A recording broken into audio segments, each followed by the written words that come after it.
नमस्कार साथियों, एग्जाम सारथी YouTube channel में आप सभी का स्वागत है। आज इस वीडियो में हम जानेंगे कि आरएस क्या है, आरएस ऑफिसर को क्या-क्या सुविधाएं मिलती है, पात्रता क्या है और पूरी परीक्षा प्रणाली कैसे होती है। वीडियो अंत तक जरूर देखिए क्योंकि ये वीडियो आपकी दिशा तय कर सकता है। दोस्तों, आरएस ऑफिसर बनने के बाद व्यक्ति केवल नौकरी नहीं पाता, बल्कि उसे समाज में एक पहचान मिलती है, एक ऐसी पहचान जहां आपका फैसला हजारों लोगों की जिंदगी प्रभावित करता है। तो आइए दोस्तों, देखते हैं कि आरएस के लिए या आरएस बनने के बाद जो आरएस अधिकारी होता है, उसके क्या-क्या लाभ होते हैं। सबसे पहले दोस्तों बात करते हैं कि सामाजिक पहचान और प्रतिष्ठा। एक आरएस अधिकारी बनने के बाद व्यक्ति की सामाजिक और प्रशासनिक पहचान अत्यंत मजबूत हो जाती है। समाज में सम्मान, प्रभाव और निर्णय लेने की भूमिका प्राप्त होती है। व्यक्ति की सामाजिक आर्थिक स्थिति में भी उल्लेखनीय सुधार होता है। वित्तीय लाभों की बात करें, कई बार अभ्यर्थी पूछते हैं कि एक आरएस ऑफिसर की तनख्वाह कितनी होती है, सैलरी कितनी होती है, क्या-क्या उसे और लाभ मिलते हैं। तो दोस्तों, वित्तीय लाभ की बात करें तो प्रोबेशन पीरियड में प्रारंभिक वेतन ही आरएएस अधिकारी का 30,400 प्रति माह होता है। सेवा स्थायी होने के बाद में मासिक वेतन 60,000 से लेकर 75,000 तक हो जाता है दोस्तों।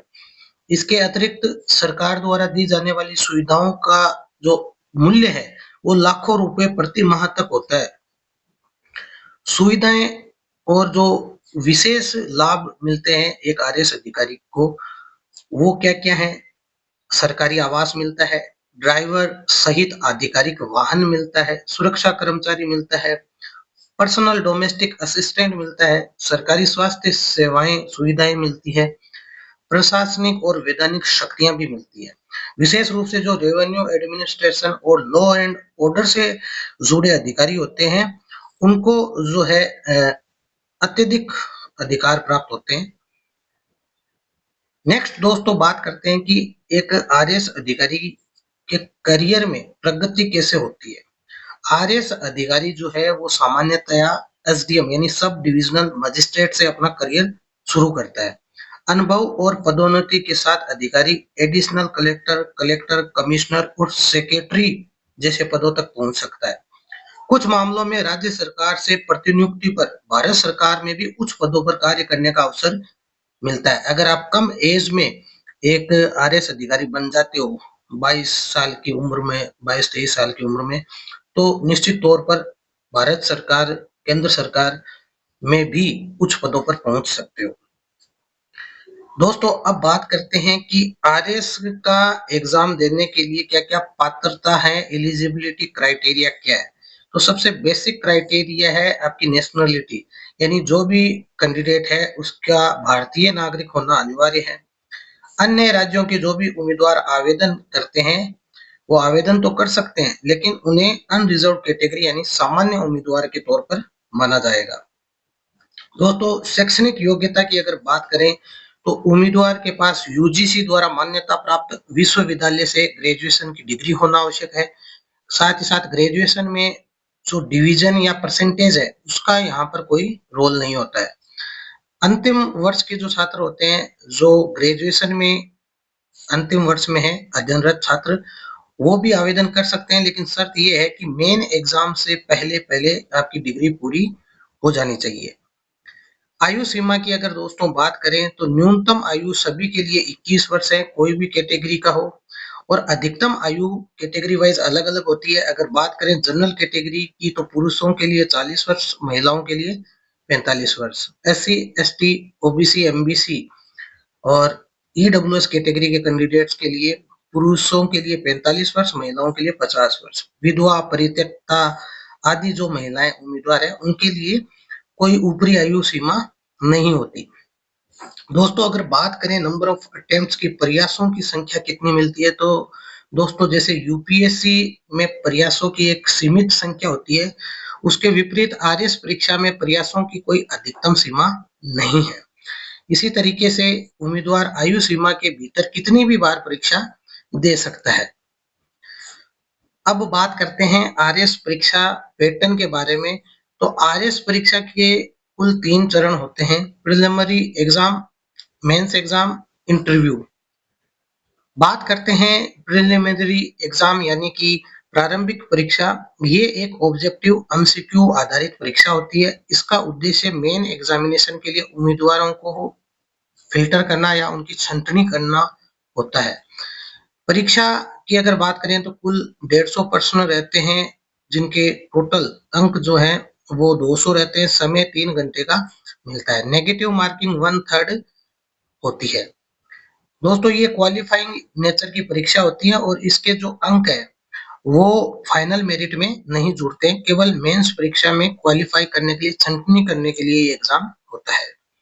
नेक्स्ट बात करते हैं मुख्य परीक्षा की। तो ये परीक्षा उम्मीदवार की विश्लेषणात्मक क्षमता, समझ और लेखन कौशल का मूल्यांकन करती है।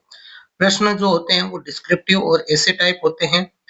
अगर एग्जाम स्ट्रक्चर की बात करें तो कुल 4 पेपर होते हैं। प्रत्येक पेपर 200 अंक का होता है।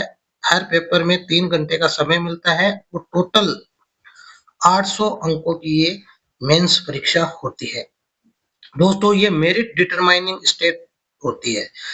इंटरव्यू के लिए चयन के लिए मेंस एग्जाम के अंकों के आधार पर ही आपका चयन होता है। और दोस्तों जो सामान्य कट ऑफ लगभग पिछले कुछ सालों में रही है, 25 से 30% के आसपास रही है और ये वर्ष के अनुसार अलग अलग भी हो सकती है। तो दोस्तों नेक्स्ट पेपरवार अगर वर्गीकरण देखें तो जीएस पेपर 1 जो है वो 200 अंकों का होता है, जिसमें हिस्ट्री, इकोनॉमी और सोशियोलॉजी सब्जेक्ट्स रहते हैं। सेकंड पेपर रहता है जीएस पेपर 2 200 अंकों का, जिसमें पब्लिक एडमिनिस्ट्रेशन और साइंस एंड टेक्नोलॉजी सब्जेक्ट्स रहते हैं। जीएस पेपर 3 भी 200 अंकों का होता है, जिसमें polity, world politics, current affairs और इंटरनेशनल रिलेशंस ये सारे सब्जेक्ट्स रहते हैं। जीएस पेपर 4 भी 200 अंकों का होता है, जो जनरल हिंदी और जनरल इंग्लिश का होता है, जो सीनियर सेकेंडरी लेवल का स्तर का पेपर रहता है। नेक्स्ट बात करते हैं दोस्तों इंटरव्यू की। तो ये टोटल 100 अंकों का होता है। ये आयोग द्वारा गठित बोर्ड के सामने जो है आपका इंटरव्यू लिया जाता है और इसमें जो मूल्यांकन किया जाता है कैंडिडेट का, उसके प्रमुख पॉइंट्स: पर्सनालिटी कैंडिडेट की चेक की जाती है, communication skills, body language, expression style, decision making ability, adaptability, innovation, Rajasthani culture और समाज की नॉलेज, और साथ ही साथ जो प्रशासनिक सोच और व्यवहार कैंडिडेट का कैसा है, इन सभी चीजों की परख की जाती है दोस्तों। फाइनल मेरिट लिस्ट की अगर बात करें तो फाइनल सिलेक्शन के लिए मेन एग्जामिनेशन में 800 अंकों से और इंटरव्यू में 100 मार्क्स, इन सबको मिलाकर के टोटल 900 अंकों में से मेरिट बनती है और इन्हीं अंकों के आधार पर आरएएस और अलाइड सर्विसेज का अंतिम चयन होता है। दोस्तों सामान्यतया जब लगभग 1000 के आसपास अगर वैकेंसी आती है तो एक जनरल कैटेगरी में कैंडिडेट जो है अगर अंडर 100 लेके आता है, रैंक अंडर 100 रैंक लेके आता है, तो वो आरएस अधिकारी बनने के सबसे प्रबल दावेदार होता है।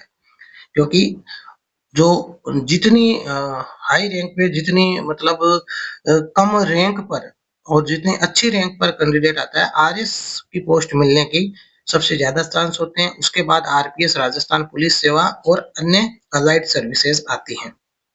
तो अगर 1000 के आसपास वैकेंसी है तो टॉप 100 में आने वालों को अगर जनरल कैटेगरी की बात करें तो आरएस की पोस्ट मिलने के ज्यादा चांस होते हैं। दोस्तों निष्कर्ष जो यही निकलता है कि आरएस परीक्षा न केवल एक नौकरी है, बल्कि ये सम्मान, सेवा, शक्ति और सामाजिक परिवर्तन का माध्यम है। सही रणनीति, निरंतर अध्ययन और अनुशासन के साथ ये लक्ष्य पूरी तरह प्राप्त किया जा सकता है। अंत में यही कहना चाहेंगे कि आरएस कोई आसान परीक्षा नहीं है, लेकिन ये असंभव भी नहीं है।